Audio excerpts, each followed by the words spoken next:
So the golden lesson is that law of natural justice is equal to common sense. So tomorrow, if you are involved in a case, if your application has to go to the court, just don't blindly believe on what lawyer is saying or writing. Ask your questions. Every question of yours is pertinent, and good luck. Welcome to India reform judicial reforms. मैं आज आपसे बात करूंगा कि law का basis क्या है।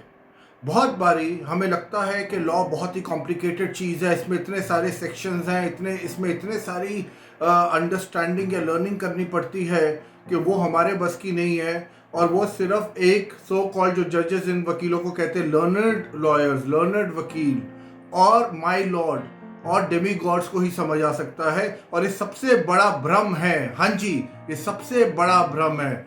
Law ऐसी कोई चीज़ नहीं है जो कॉम्प्लिकेटेड है।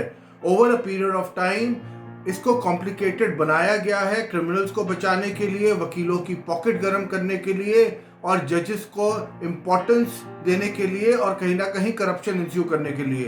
तो मैं यहाँ पे क्या कह रहा हूँ, जब आप लॉ की बात करते हैं तो लॉ कोई कॉम्प्लिकेटेड नहीं है। Law is based on a Tenet, basic Tenet, law of natural justice. क्या मैंने बोला? लॉ ऑफ नेचुरल जस्टिस, जो नेचुरली एक जस्टिस आदमी को मिलना चाहिए, जो दिखता है और जो मिलना चाहिए। और लॉ ऑफ नेचुरल जस्टिस किसके ऊपर बेस्ड है? Law of natural justice common sense के ऊपर बेस्ड है, और कॉमन सेंस हम सब में है। तो कल अगर आपका वकील ये बात आपको कहता है कि ये बहुत ही कॉम्प्लिकेटेड मैटर है, despite you being on the right side of the law, और मैं इतनी फीस लूंगा, इस मैटर को प्रूव करना बड़ा ही मुश्किल है, फलाना है, ढिमकाना है, आप उसी टाइम समझ जाइए कि वो आपको डरा रहा है। लॉ इतना कॉम्प्लिकेटेड नहीं है जितना वो आपको बना के दिखा रहा है। और जो ये वकील दलीलें जजेस को देते हैं, बड़ा सीरियस फेस है, जिसको मैं कहता हूँ पोकर फेस बना के, ये सब ड्रामा है। ये लोग बॉलीवुड हॉलीवुड के एक्टर से बड़े ड्रामेबाज हैं।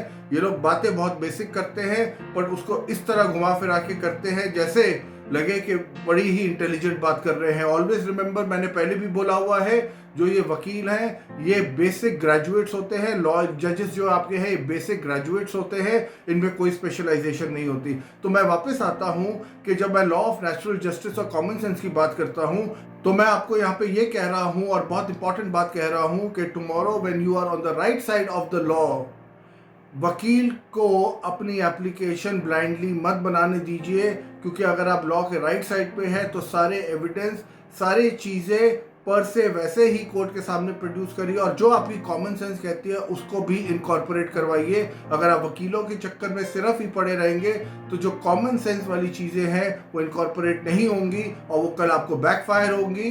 एंड वकील कहेगा आपको उस टाइम आपने तो मुझे ठीक से बताया नहीं था, या आप कोई और वकील कर लो। दूसरा, ये जो कॉम्प्लिकेशंस वगैरह जो बनाई गई है, ये सिर्फ क्रिमिनल्स को बचाने के लिए बनाई गई है, और इसका कुछ नहीं है कि या तो जस्टिस डिले हो जाए या क्रिमिनल किसी ना किसी रीजन से बाहर आ जाए, और इसका कोई वजह नहीं है। तो प्लीज रिमेंबर, लॉ कोई बहुत बड़ी बाइबल, गीता, कुरान नहीं है।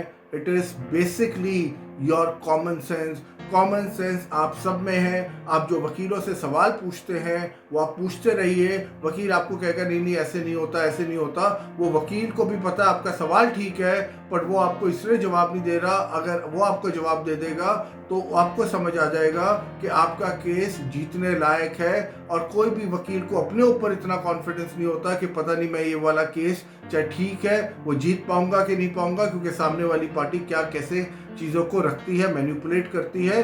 So once again, justice is based on natural justice which is equal to common sense. ये कोई बहुत बड़ी साइंस नहीं है। तो नेक्स्ट टाइम अपना जब आप केस लड़ें, अपने वकील से अच्छी तरह आर्ग्यू करके अपना केस बनाएं। So the golden lesson is that law of natural justice is equal to common sense. So tomorrow, if you are involved in a case, if your application has to go to the court, just don't blindly believe on what lawyer is saying or writing. Ask your questions. Every question of yours is pertinent, and good luck. If you like this video, kindly share it far and wide. Thank you so much.